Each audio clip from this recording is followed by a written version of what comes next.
Again, our next speaker, former Lieutenant Governor, Andre Bauer. Andre, No, I don't. Instead of going on and talking about any multitude of things that are important to me, I want to talk about what's important to you. So you can ask me any questions you want.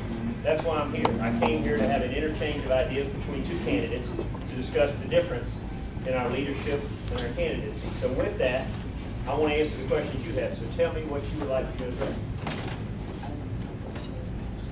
Boy, I have connected with all of you that well. Yes, sir.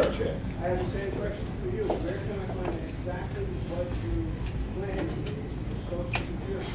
You mentioned in the debate that it was needed fixing. Of course, I know that was because Congress kept taking money out of it.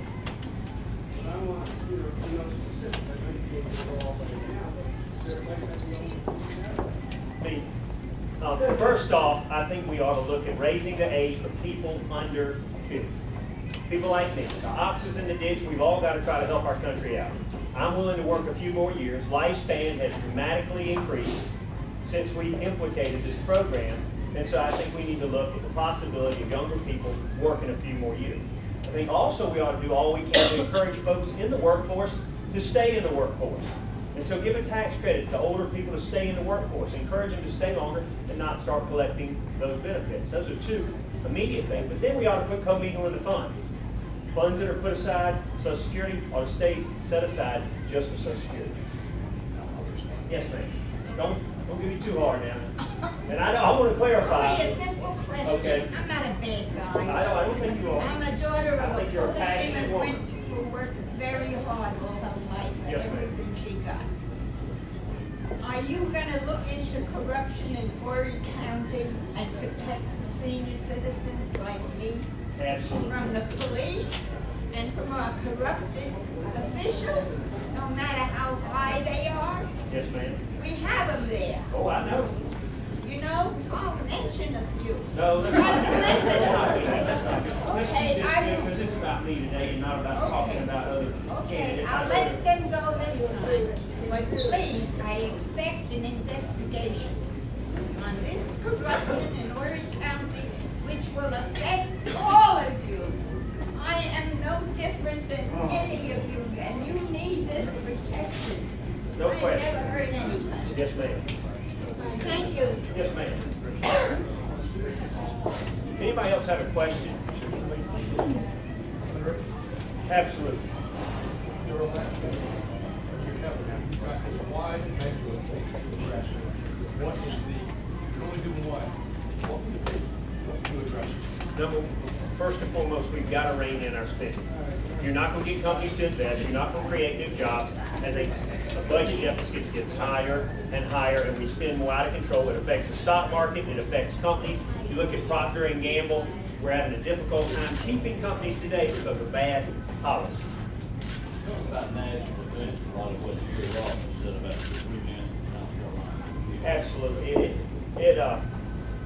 As Lieutenant Governor, I went to some of the funerals of family members. Carrie Sheila actually lost his son, a good friend of mine.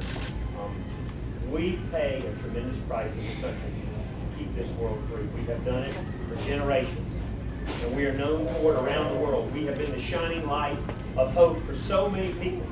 There's a couple things we got to continue to do. We've got to continue to let our enemies know, if you mess with the United States of America or any of its people, we will hunt you down or we will kill you. Period.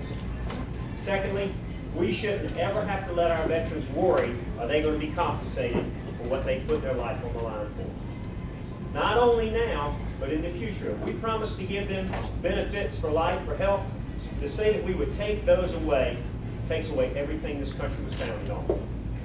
We need to make sure, without a shadow of a doubt, politics don't get into the business of defending this country. We need to make absolutely sure that we compensate them so that they can take care of their families. What we have done is not right. We also need to make sure that we have a program where we have the best equipment in the world. And I have seen and I have read where we continue to drop as a superpower in certain areas. We need to make sure we don't have a program that's dated where procurement takes so long that by the time it is approved, it's no longer the piece of equipment we need. We know we have jets right now where we are falling behind other countries. We need to make sure we have the best Air Force in the world, and there shouldn't be anybody close. Same thing with the Navy. We cannot continue to fall behind. Somebody asked me about Afghanistan last night in the debate, and they've taken a little clip of the whole debate and acted like I didn't approve of us being in Afghanistan. And that's what politics has gotten into. What I said when it was cut off, I said we should look at the CIA over there, and we should have special forces, and we should immediately go in tactically, much like they did with Osama bin Laden, and then get out. Don't keep our troops over there over and over and over again, building parks and everything else they've got our troops doing. Our troops are there to defend this country and the people of this country. They are not there for nation building. Coming from a family that have been military people all their lives, if you don't believe it, look up Rear Admiral Rudolph Bauer, who I'm named after, who's buried in Arlington Cemetery, who was the executive officer of the United States Midway when it was commissioned, who has a flying cross and a silver star. I'll tell you about service. I'll tell you about somebody who gave their whole life. So it offends me when people try to say something negative about the military. What's the next question? Yes, sir. I was just wondering, as a congressperson, you have limited responsibility and authority. How can you protect yourself against over-promising and under-delivering? That's a great question, and I think everything you've heard me talk about is, look, I can't go up there and change the world's problem, but I can be a cog in a wheel of one more conservative. We sent 4, in my opinion, very conservative members to Congress, not a moderate, and not anybody that ever defined themselves as a moderate in a debate. I didn't call him that, he called himself that. And he didn't say, well, I'm a little more moderate than Jim DeMint. They said, are you conservative or you're moderate? He said, I'm a moderate. You've seen the tape. I didn't alter it. I think before we sit there, our very conservative members, they pray before they go in and vote on the court needs. I'll be another person that goes in and prays with them. I won't say that I'll vote with them every time because I'm not checking my brains at the door for anybody. I'm going to be deliberative and try to be as informed as I can on every single issue. And I will try to do the best job I possibly can. I think the only one real promise I made on this campaign trail is that I'd outwork everybody. And I will work as hard as I physically can. And you can find people that may not even support Andre Bauer, but none of them will tell you he doesn't work. Tom Keegan's sitting right up there. Ask him what type of legislator I was. Ask him what type of person I was when I worked for seniors in South Carolina. I don't even know who Tom's supporting. But I guarantee you, he or even person that are supporting my opponent there in the General Assembly, none of them will say, I didn't work harder than anybody else. There's so much so that they named me South Carolina's hardest working legislature. And so I'll go up to Washington to do the same thing. I'm going to make a promise to you that I believe in substantially reducing the size and scope of government. That's my promise to you. Yes, sir. Mr. Bauer, Myrtle Beach, the Horry County, I think we're a little bit better off than some of the other counties here as far as business-wise and financially. The other counties that you're going to be, you want to represent have been in double-digit unemployment for years. You were in office for years through that. Nothing's changed with them, and you were 1 in 50. Now you're running for office as 1 in hundreds. What makes us believe that you're going to be able to do something as 1 in hundreds when you were 1 in 50 and their unemployment is still horrendous? When Tom gave you the question, I wasn't 1 in 50, I was lieutenant governor. It's not 1 in 50. There's 46 senators and 124 members of the legislature, so he should have coached you a little better. But thank you for the question, because you are hard working. I'm talking about lieutenant governor, you're 1 in 50. No, I'm not 1 in 50, I'm 1 in 1. I'm the lieutenant governor of South Carolina. No, I'm talking about there's 50 lieutenant governors in the country.